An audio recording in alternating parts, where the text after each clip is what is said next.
Near the foothills outside Boulder, Colorado, stood a small Buddhist monastery surrounded by pine forests and mountain trails. It was a peaceful place where visitors came to meditate, learn mindfulness, and escape the noise of modern life. The monastery was led by an elderly monk named Venerable Tenzin.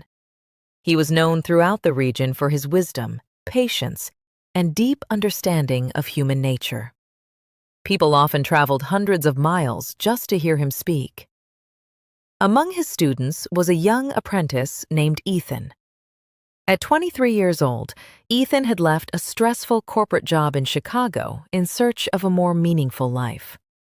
Although he was sincere and hardworking, he often saw the world in simple terms: right or wrong, good or bad. Venerable Tenzin frequently reminded him that wisdom was more complicated than that. One autumn weekend, the monk and his apprentice set out on a 2-day retreat into the nearby Rocky Mountain wilderness. Their goal was to spend time in silence, meditate in nature, and practice self-reliance away from the monastery. As the sun began to set, they arrived at a small clearing surrounded by tall pine trees. Ethan started pitching a tent, while the monk gathered firewood and prepared a simple meal. The forest was calm. A cool breeze moved through the trees, and the distant sound of a stream echoed through the valley. Then suddenly, a shout broke the silence. "Master!" Venerable Tenzin turned and hurried over. Ethan was standing rigidly with a hiking stick raised above his head. At his feet was a large scorpion emerging from beneath a rock. "It's dangerous," Ethan said nervously. "If I don't kill it, it might sting one of us during the night."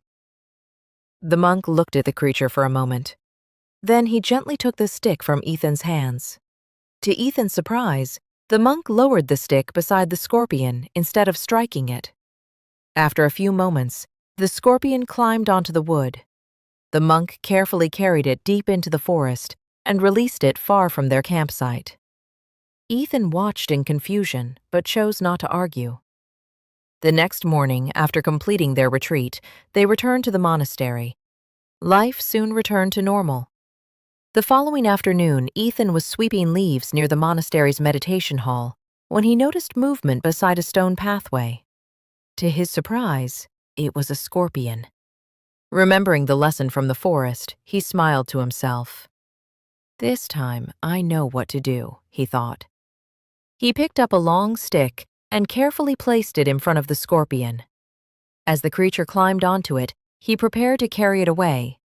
At that very moment, Venerable Tenzin walked around the corner. The monk immediately took the stick from Ethan's hands. Before Ethan could speak, Tenzin shook the stick sharply. The scorpion fell onto the stone path. Then the monk struck it once and killed it. Ethan stood frozen. His mind raced with questions. Yesterday, the monk had saved a scorpion. Today, he had killed one. Nothing about it made sense. That evening, after dinner, the two sat together on the monastery porch overlooking the mountains. The sky glowed orange and purple as the sun disappeared beyond the horizon. Finally, Ethan asked the question that had been bothering him all day.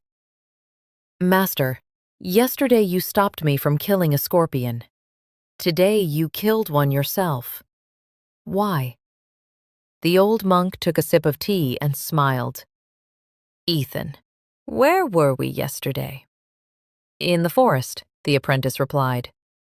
"And whose home was that?" "The scorpion's." The monk nodded. "Exactly. We entered its world. It was living where nature intended it to live. To destroy it there simply because it frightened us would have been unjust." Ethan listened carefully. "Now tell me," the monk continued, "where did we find the scorpion today?" "At the monastery." "And what is the purpose of this place?" Ethan thought for a moment. "It's a place where people come to learn, meditate, and live safely." "Correct," said the monk. As caretakers of this monastery, we have a responsibility to protect the people who live and visit here. A scorpion in the wilderness belongs there. A scorpion inside a community becomes a danger to others. Ethan slowly began to understand. So the same action is not always right or wrong. The monk smiled. Wisdom is not about following one rule in every situation. Wisdom is understanding context. Compassion without judgment can become recklessness. Judgment without compassion can become cruelty.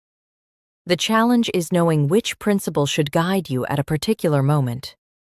For a long time, Ethan sat silently watching the mountains. Years later, after becoming a teacher himself, he would often tell this story to his own students. And he always ended with the same lesson. True wisdom is not simply knowing what is good. It is knowing what is appropriate, at the right place, at the right time, and for the right reason.